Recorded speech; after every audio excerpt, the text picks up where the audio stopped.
righty, it's 1:30. We've got senior snipe Brandon Chatman with us. Scott Wyckoff, you lead us off.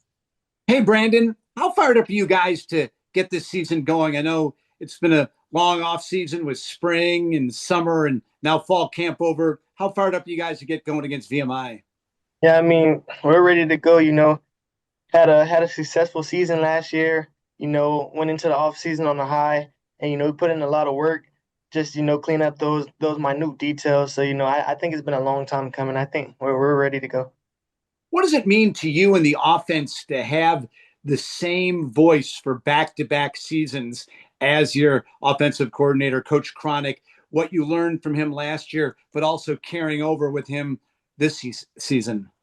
I think it builds like a different level of trust and confidence, like going into a season with the same offense, the same coordinator, we're able to trust him. We're able to build that confidence in him and in ourselves because, we're doing some of the same things and we're just kind of cleaning things up rather than learning different things. When you were coming out of Florida Christian Calvary Christian Academy, did you ever think that you would get to a college where there'd be an offense that was really so made for your skills like Coach Cronic's offense is?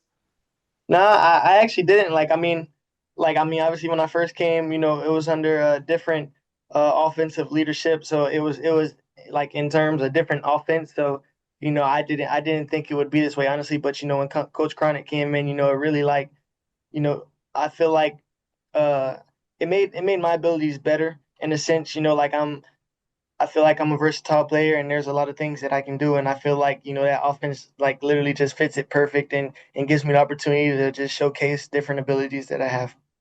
What kind of opportunities does it give you having such talented players in the skilled positions around you with the quarterback, the running back, fullback, your slot back, your wide receiver are all such high caliber players? Does that open up opportunities for you? Yeah, I think it does. I mean, whether it's me getting the ball or somebody else getting the ball, obviously being a smaller guy, when some of my other teammates get the ball, I have the opportunity to showcase that. Doesn't matter if I'm small, I can still go block 200-pound guys. And then, when I have the ball in my hands, I know that those high caliber guys are going to go do their job and block as well. And then, I get to showcase my skills and how elusive that I can be, and also even when it comes to breaking tackles and stuff, being small naturally people are gonna doubt some of those skills. So I feel like me being the player that I am and my teammates being the players that they are, I have the opportunity to showcase those things. How much has it helped you coming into this season, having put on that extra muscle weight? I could definitely see a big difference, in my explosiveness and when it comes to staying on blocks, I feel like I could deliver a bigger blow when it comes to loading linebackers. And it's a lot easier when I'm blocking corners or guys that are closer to my size because I was doing it at somewhere around 160, so now I'm about like 177, and I feel like it really makes a big difference. Thanks, Brandon. Tim Nolan. Brandon, the four horsemen's already taken, but given you guys returned the sixth best rushing attack in the country, what are some nicknames that come to mind if you were to categorize you two snipes, Alex back there, running back, and Blake in your rushing attack? Uh, that's that's a hard question, but one joke that I always make, I'm always like, I go up to Eli and Tuska and I tell them that we're Navy football's reverse Oreo, and Blake is the milk that we dip it in. So that's something that's a running joke that we have. Good enough. Brandon, want to talk about Braxton for a little bit. How much has he grown, especially this summer, and what have been some of the things that have really stood out to you throughout camp? Yeah, I mean, he's actually grown a lot. Coming into like his sophomore year, he's always had an arm. He can always get the ball down the field, and he was an athletic guy. I think the biggest thing with him was just kind of being comfortable. Running the triple option offense like the way coaches wanted him to. I know they like I would hear him say sometimes like things about like his steps. Obviously he's an athlete, so that makes up for it. But when you could get those small details down, it makes a big difference. I challenged him in the spring just to kind of watch Blake and just like watch some film on Blake and see the way he kind of executes the triple option, because obviously we know he can throw the ball, we know he can run the ball, but making those correct reads and just kind of making it flow smoothly. I feel like he took that personal and really worked on it, and I've definitely seen a big difference this offseason and this fall camp. And similarly, you lost more starters on the defensive side of the football, but going against that group so far throughout all of August, what has impressed you? What's really stuck out to you about the way that certain guys have stepped up? Yeah, I mean, I've seen it like you know you've seen it in small doses last year because you know some of the guys they had opportunity to play, especially since we put up a lot of points against some teams. But I honestly like I just think like the physicality, like you know we have young guys that come in there willing to work, willing to you know go hit somebody.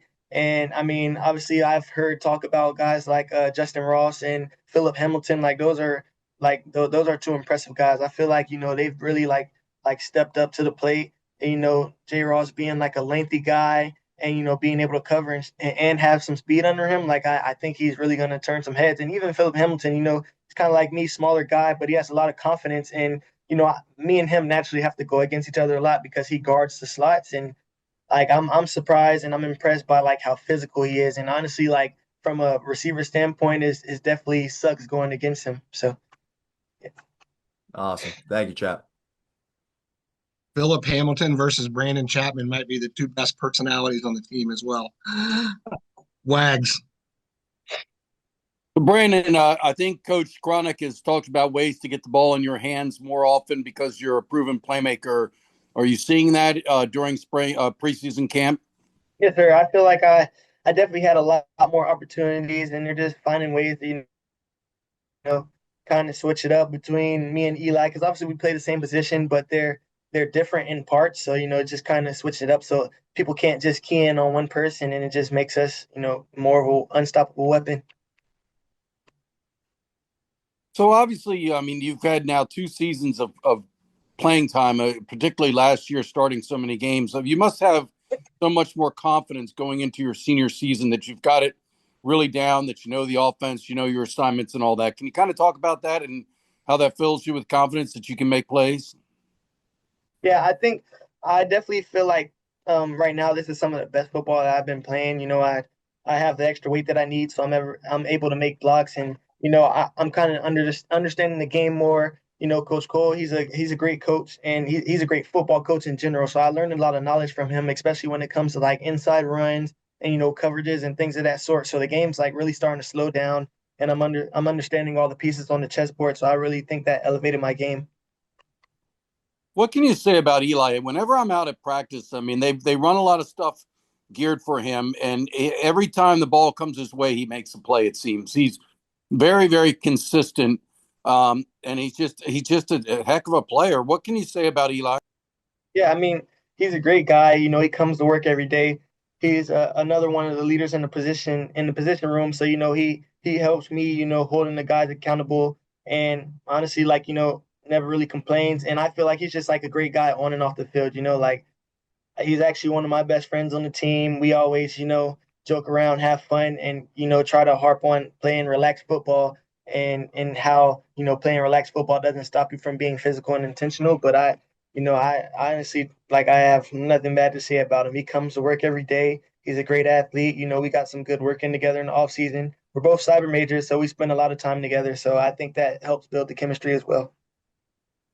So I know there won't be a lot of game reps behind the two of you because they don't want to take you off the field too often. But when they do go to a backup slot, who are some of the guys that we can expect to see on the field and are showing to you during preseason camp that they can make plays as well? Yeah, obviously, you know, we seen some Isaiah Bryant last year. You know, he had opportunity to make some plays, and he was behind Eli in that last year because he had the opportunity to switch to Z, so he did that. So now he's back at A behind me, and you know, he's been like really showing what he can do. And then you know, two younger guys that really stepped up, Michael Barrow and Charles Robinson. Charles switched over from quarterback, but I feel like he really was intentional, especially in the offseason with getting extra work and you know, being able to compete, switching from that quarterback position. So, you know, he really impressed me. I think he has some of the best hands on the team. I've seen him make some impressive plays. And then Michael Barrow, that's a big guy. He's like strong as Dabo Fofana. And he can, you know, he can run the ball, he can catch the ball, he can run routes. So those two guys really impressed me along with Isaiah. Charles Robinson's a little bit of a bigger body. Does that translate to being a pretty good blocker? Has he shown that he can block? Yeah, I think so. I mean, he has some extra weight. He's you know a little bit more slim, So I mean, maybe like next off season, when he has time, he can put on more weight. But I mean, he's not scared to throw it up in there. Coming from quarterback, you would think like, oh, like he kind of has to get used to blocking and things of that sort. But he's not scared to go low to linebacker, and he shows it all the time. Oh, thank you. Brandon, I know you are a team first guy all the way, and I know you don't care about any of this stuff, but it feels like every 5 minutes I'm putting out a release on Eli or Alex or Blake on being on the watch list.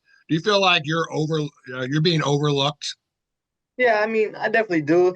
And the thought is always there. Like, I mean, I'm happy for them, and like honestly, like they deserve it. They work so hard. Like, and I mean, I feel like I could be on there, and I feel like I am overlooked to an extent. But that's just feel to the fire. I'm not gonna keep my head down. I'm not gonna hate on anybody else. I'm gonna just keep working, and my time will come. It's kind of the story of your life, though. Coming out of high school, you were overlooked. Navy was the only really school to offer you. So is that kind of just like you said, fuel to the fire? Yeah, I mean, it's at the end of the day, it's just a mindset. Like it. I mean, things aren't always gonna go your way. There can always be worse. Like even if I was one of the guys that was getting noticed for watch lists, I would still possibly be unsatisfied, and I would want more, keep working towards more. So I just feel like there's always something more to work towards. So I feel like those guys are being noticed for watch lists, and I'm pretty sure they're working for more and just to be greater. And same way that things can always be better, they can always be worse. So there's much worse situations that I could be in, but I'm at the Naval Academy. I'm playing D1 football, playing the sport I love. I get to go out there, have fun. There's a bunch of fans, family come to see me, so I can't really complain. I'm living the life. I talked to your mom at media day, and she told me she was going to make every game this year, home and away. What does that mean to you? Honestly, it means a lot, just kind of growing up. Like she didn't always have the resources that she has now, and like the money that she has now. She's been working two full-time jobs, so she's been working really hard on top of taking care of my two younger brothers and making sure they make it all their football games and school and all the type of things. Like my brother that's in middle school now, she goes to work so early that she can't take him to school, so he now has to walk to school. So just seeing her put in that extra work and really make the effort to be there for every game this year, like it really does mean a lot to me, and it makes me happy that she's able to do that. So We look forward to seeing her. Scott Wyckoff. On that same theme, Brandon, what does that mean for you to have your family so successful and coming together kind of around the time that you're having your success at the Naval Academy?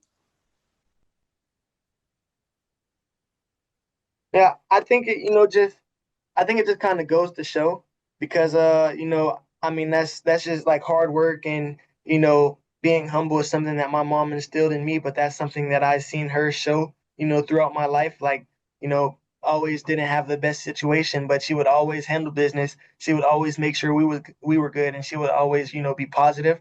And so I just kind of took that and ran with it, and I tried to show that in my career. And I just feel like like I mean, if you work hard and you stay humble, things will always come to the light. So I'm glad that's finally happening for her. It took time, but it's been a long time coming. So it makes me happy. I know you ran track at Cavalry Christian. Can you take Nathan Kent? Yeah, I told him that. I told him that. Like, actually, I think I told him that at practice yesterday. I told him I'll beat him in the race. But yeah, I can take Nathan Kent. Does that In the do in you, the in the 40, but not the 400, maybe. Yeah, not the 400, but I'll beat him in the 40, maybe even a 60. He got the 100 though. He got the 100. But we play football, so That's right. 40-yard dash. do you find that speed that you have helps you, especially in the passing game, to get open?